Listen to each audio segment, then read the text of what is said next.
안녕하세요. 원영석 변호사입니다. 오늘은 형제 사이에서 오랫동안 있었던 돈거래에 대해서 차용 증서를 쓰고 거기에 대한 청구를 한 사건에서 승소 판결을 받은 승소 사례에 대해서 설명을 드리고자 합니다. 형제 사이에 사실은 이 돈거래하는 경우가 많죠. 특히 이제 큰형이 되면 동생들 뭐 이런 사람들에 대해서 어느 정도 좀 금전적으로 도와주시는 경우가 굉장히 많아요. 그러다 보면 이제 나중에 그렇게 도와주다가 그 부분에 대해서 이제 사실은 동생들이 은혜를 저버리거나 뭐 오히려 뭐 적반하장격으로 더 받을 게 있다라고 소송을 하거나 그러면서 이 형제 간의 우애가 헤쳐지는 경우가 굉장히 많습니다. 그러다 보니 형제 간의 이런 금전 거래와 관련한 사건은 그 규모와 상관없이 일반적인 사건보다 굉장히 스트레스가 받는 경우가 많아요. 왜 그러냐? 단순히 이제 뭐 모르는 사이에서의 그런 그 금전 대차와는 조금 다르게 그 형제를 둘러싼 나머지 형제들과 친인척들이 또 편을 갈라서 싸우는 거예요. 그러니까 어떤 그 한쪽의 형제와 친한 나머지 뭐 친인척들은 그 형제를 또 옹호하는 이런 뭐 사실 확인서 같은 거 써주고 또 반대에서는 또 다른 또 형제와 친한 사람들이 다른 취지의 사실 확인서를 써주고 이러다 보면 이 가족이 그냥 형제끼리 동거래한 당사자들끼리만 그 사이가 나빠지는 경우가 아니라 나머지 그 가족들 전체가 편을 갈라가지고 싸우게 되는 그러면서 서로를 굉장히 미워하게 되는 그런 상황이 발생을 하거든요. 뭐 요 사건도 사실 대충 그렇습니다.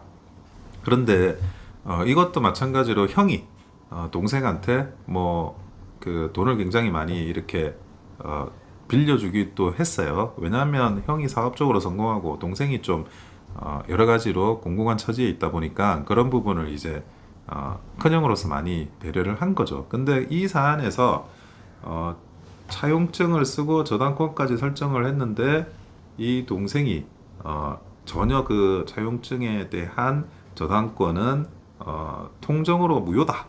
통정이라는 게 서로 짜고 친 가라로 가상으로 짜고 친 그런 저당권이기 때문에 실제로 채권 채무 관계가 없다. 이러면서 이제 반대로 소송을 걸어온 겁니다. 형 입장에서는 굉장히 괘씸하죠. 이런 부분에 대해서. 그래서 이제 소송을 했는데 사실 뭐 이런 형제 간의 돈거래와 관련해서 여러분이 좀 그 지켜야 되는 거, 명심해야 되는 것들을 제가 몇 가지 설명드리기 위해서 이런 것들에 대한 사례를 설명드렸어요. 차용 증서와 저 건저당권까지 있으면 보통은 이제 재판 진행을 할 때 어느 정도 그런 채무가 성립되어 있다라고 보는 경우가 많은데 이 사건에서는 법원에 실제로 그 동생한테 돈을 그렇게 많이 빌려줬다 그러면 그 실체 내역이 있을 거 아니냐 이걸 또 밝히라고 한 거예요. 그런데 그 내역이란 게 한번 생각을 해보시자고요. 굉장히 오래전 거는 이 자료가 사라질 수가 있어요. 무슨 말이냐? 은행에서 이제 보관하고 있는 자료가 한 10년 정도는 그냥 조회가 되는데 그 이상에 되는 자료나 이런 것들은 그게 조회가 안 될 수도 있습니다. 그러면 사실 형제간에 오랫동안 도와준 관계에서는 그런 자료들이 제대로 보관하지 않으면 멸실이 돼요. 그러면 법원에서는 아니 이런 저당권을 그 발생시켰던 기본적인 그런 금전 거래 관계에 대해서 소명을 하라 그러는데 만약 이게 그냥 믿고 해주는 사이에서 없다고 한다 그러면 전혀 소명이 안 되기 때문에 그러면 이 굉장히 그 오히려 동생을 도와준 형 입장에서 곤란한 상황에 빠지는 거예요. 그런데 이 사건에서는 그 형님 쪽에서 어쨌든 옛날에 있던 많은 자료들 이런 것들을 가지고 있었어요. 그래서 이 법원에 현출을 해서 그렇게 동생한테 돈이 전달된 거 맞는 거구나. 또는 뭐 제3자한테 대의 변제를 하면서 그렇게 진행된 거 맞는 거구나. 그런 식으로 일응의 소명은 됐습니다. 그래서 여기서 중요한 거는 형님이 동생을 도와주시더라도 그것이 어떤 자료를 반드시 보관을 해 놓으시라. 그게 그 계좌 자료라고 하더라도 10년 뒤에는 사라질 수 있기 때문에 그런 것들도 스크린샷을 잡아놓든 뭐 이체 확인증을 잡아놓든 아니면 관련 서류를 잡아놔가지고 그것이 10년 뒤가 지나도 15년, 20년이 지나도 문제가 증거 문제로 문제가 생기지 않도록 꼭 그거를 확인해 두시라는 말씀을 좀 꼭 당부드리고 싶습니다. 그리고 그 과정에서도 뭐 여러 가지 이런 그 논란이 오갔는데 어쨌든 핵심적인 거는 또 이자를 받았어요. 이자를 작게나마 받은 거예요.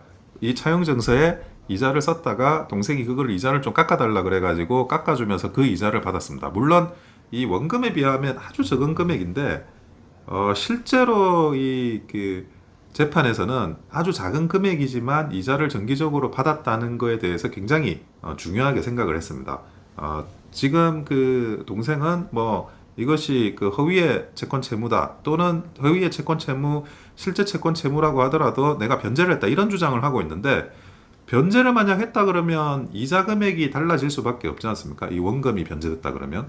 그런데 이자 금액이 계속 작은 금액이지만 지속적으로 들어왔다는 겁니다. 그래서 형님이 어려운 동생을 도와주더라도 그것을 아예 무이자로 하면 안 되고 아주 적은 금액, 그 상징적인 금액이라도 이자를 변제하게 만들어야 그래야지 그게 증거 자료가 돼서 나중에 이게 뭐 이 차용 증서에 의한 금액은 있었고 그리고 이것이 원금이 변제되지 않았구나 이렇게 인정을 받을 수가 있습니다. 그래서 아무리 그 친한 형 동생 사이라고 하더라도 아주 적은 금액이라도 꼭 월 이자 정기적으로 월 이자를 받으시라라는 말씀을 꼭 드리고 싶어요.